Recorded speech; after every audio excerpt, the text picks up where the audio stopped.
Hello and welcome back to Factorio. I'm Ivan and this is me learning to Megabase, and I have returned from vacation. There's been patches. I see that the whole game is reloading itself and I've been thinking about how to do this now. I promised I would do a flyover of the base, so that's where I'm going to start today. And then we'll find out, but I do believe this might actually be the last episode, but we'll see. So this is the location we started, where this is the starting iron. It used to be bigger. There was a starting copper somewhere as well, but it's empty and I tore it down. So bus started here. This is gold and stone. Don't use a lot of that, so we still have a lot. So the plan was to build a rocket a minute to because that's the current definition of Megabase as I know it, at least. And I haven't done that really because I've done the rocket and called it quits. So started off with greens, and I changed this when I go to beacons. The buzz is quite long, so let's start with, let's see, no, let's do it like I started off by going kind of chronologically. So smelting here, copper smelting was probably around here, I don't remember. And so green chips, and then we did a mall kind of thing, this thing, and as the game progressed it got bigger and longer.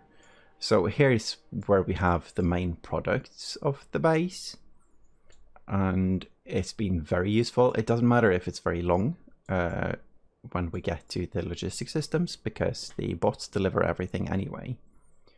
So that's why I didn't make a proper mall. It would take too much time and it won't matter anyway. This is the typical belt array with 6 machines to make the gears, and then this one can advance to the last stage. So we have an expandable one. We can expand it as we go. I started with only this part, and then when we got to red we can just add them and add the red chips as we move along and get the lubricant for the blue ones. Then there was science, and science has been expanded a lot, made bigger, because in the beginning, I think it was 5 machines of this and 6 machines of this to make like, I don't remember how many that would make. Trying to click the buttons to find out. I might be 1 a second. Yes, 1 a second. So 60 a minute. And that was the main plan. And so that's red and green. Went on to military with overkill on the ammo production, so we could have a chest with ammo for the base. Then we got to oil products, and oil was mined from this location, so we started that below the bus, and this was actually moved a tiny bit as well. I did a cut for around this size of an area, this, and move it down so it didn't crowd the bus. So this is the oil, and then we just moved on with more tech like batteries and robots.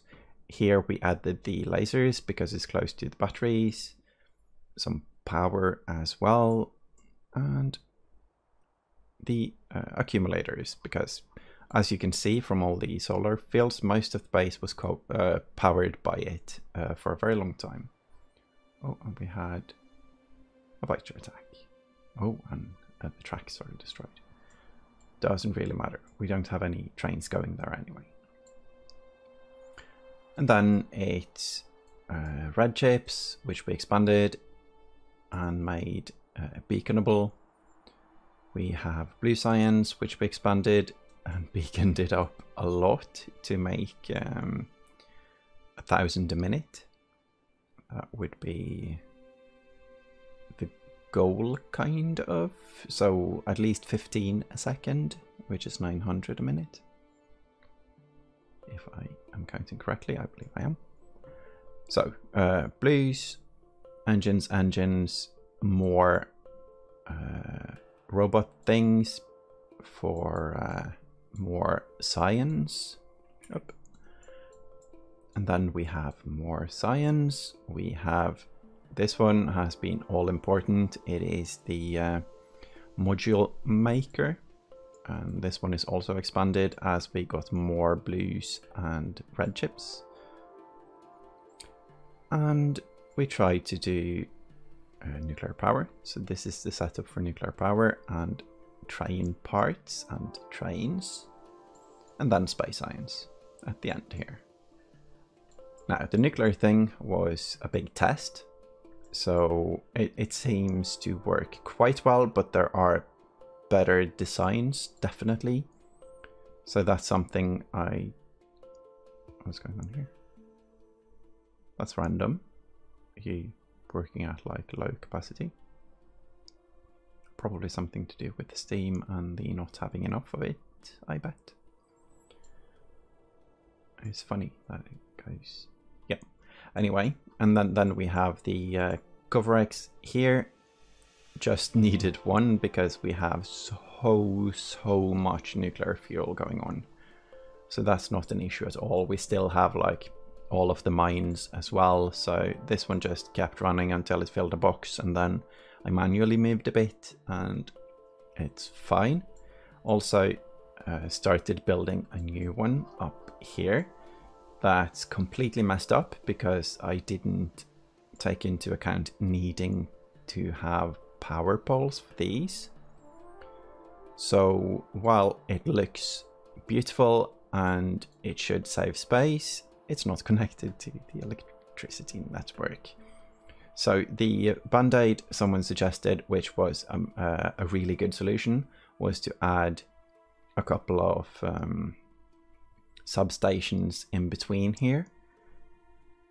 And as many people said, swap the location of the turbines and the heat exchangers, which is what most people do. I think it's what I did down here, yes. And after that, we started outposting. My outposts are a learning experience. I've never done a train network before, but as you can see, there are quite a lot of trains here. And we even have a murder train. We have a train that has the artillery, and we have upgraded the artillery, so it has a huge range. We can shoot like anywhere on the planet, almost. Well, actually almost nowhere, because the planet is infinite. And yes, outposting trains. Started off thinking, okay, let's make 4 belts of greens, and then not thinking that we kind of need to expand that because we need many belts of greens going to red and many belts of green going to blue. So I set up one more 4 belts of green thing down here, and I also did a priority system, so it fills the first one first. Because of the productivity modules, 3 belts in should be 4 belts of green out.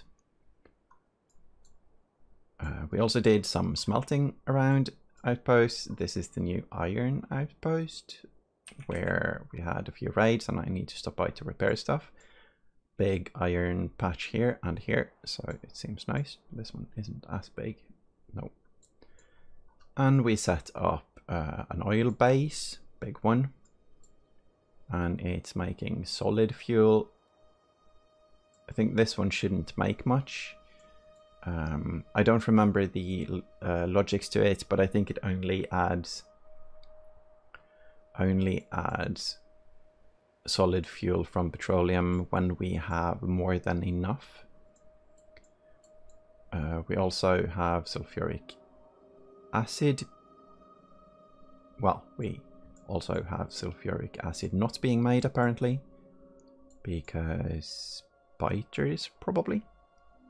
This is just outside the turret range, so that needs some maintenance as well. I guess I didn't fill this choke, or they started swimming, but I guess it's because of this one. And that's what it looks like right now. All of the sciences produce around 900 a minute, except for the space ions. So that's the next part.